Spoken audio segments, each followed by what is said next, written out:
যারা নামাজ পড়বে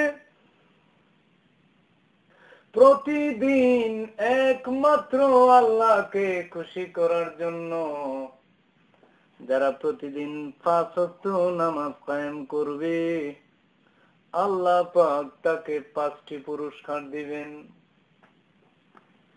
প্রথম পুরস্কার, জীবনে এই দুনিয়ার জীবনে তার কোনোদিন অভাব থাকবে না। দ্বিতীয় পুরস্কার, কবরের আযাব দূর করা হবে। তৃতীয় পুরস্কার, ডান হাতে আমলনামা পাবে। চতুর্থ পুরস্কার, ফুলসিরাত বিদ্যুতের মতো পার হয়ে যাবে। পঞ্চম পুরস্কার, বিনা হিসাবে জান্নাতে চলে যাবে। আর যারা নামাজ কায়েম করবে না, তাদেরকে আল্লাহ অনেক শাস্তি দিবেন।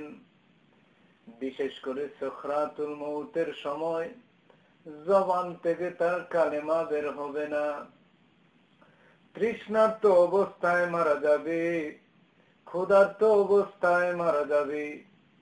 এই সাকরাতুল মউত এমন একটা মুহূর্ত, যেই মুহূর্ত মানুষ তৃষ্ণার্ত হয়ে যাবে।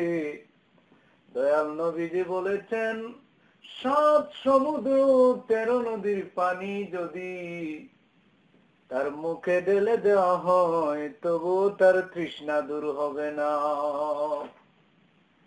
কবরে গেলে আরো 3টা শাস্তি, কবরে যাওয়ার সাথে সাথে আরো 3টা শাস্তি।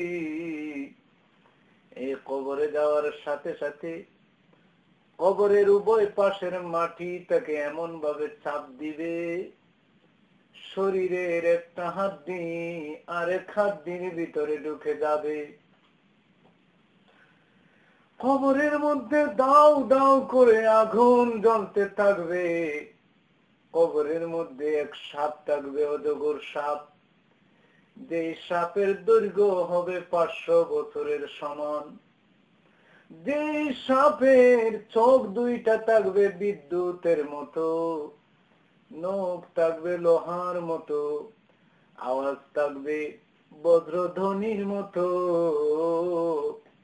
এই সাপটা পা থেকে সমস্ত বডি পেঁচায়া পেঁচায়া মুখের কাছে মুখ এনে ফেস টু ফেস কথা বলবে, ডাক দিয়ে বলবে, ও বেনামাজি, ফজরের নামাজ পড়ো নাই, সেজন্য জোহর পর্যন্ত, জোহরের নামাজ পড়ো নাই আসর পর্যন্ত, আসরের নামাজ পড়ো নাই মাগরিব পর্যন্ত, মাগরিবের নামাজ পড়ো নাই এশা পর্যন্ত, এশার নামাজ পড়ো নাই, সেজন্য সুবহ সাদিক পর্যন্ত তোমাকে দংশন করব। এটা আমার আল্লাহর আদেশ। আমার দয়াল নবীজি বলেছেন, এটা এমন সাপ, যেই সাপ একবার মাত্র দংশন করলে ওই বেনামাজি 70 গজ মাটির ভিতরে চলে যাবে। এটা তো এমন সাপ, যেই সাপ জমিনে যদি একটিবার তার নিঃশ্বাস ফেলতো, কিয়ামত পর্যন্ত ওই জায়গায় ঘাস জন্মিত না। আমার ভাইয়েরা, হাসরের ময়দানে বেনামাজির শাস্তি, সে বাম হাতে আমলনামা পাবে, সে অস্থির, সে পেরেশান, নফসি নফসি বলে চিৎকার করবে। সূর্য এক হাত মাথার উপরে চলে আসবে, গরমে শরীর থেকে ঘাম বের হয়ে যাবে। এই ঘামে কারো হাঁটু পানি, কারো কোমর পানি হয়ে যাবে। মানুষ অসহায় হয়ে মাওলার দরবারে পানি চাইবে, ঠান্ডা পানি, ঠান্ডা পানি চাইবে। ঠান্ডা পানির পরিবর্তে তাদেরকে গরম পানি পান করা হবে, গরম পানি পান করানো হবে। এই পানি পান করার সাথে সাথে তাদের পেটের সমস্ত নারী বুড়ি পায়খানার রাস্তা দিয়ে বেরিয়ে যাবে। আমার ভাইয়েরা, মুরব্বী বাবারা, আমার মায়েরা, আমার বোনেরা গো, একটু মনোযোগ দিয়ে শুনুন। এই দুনিয়ার জিন্দেগি একদিন ফুরিয়ে যাবে, একদিন শেষ হয়ে যাবে।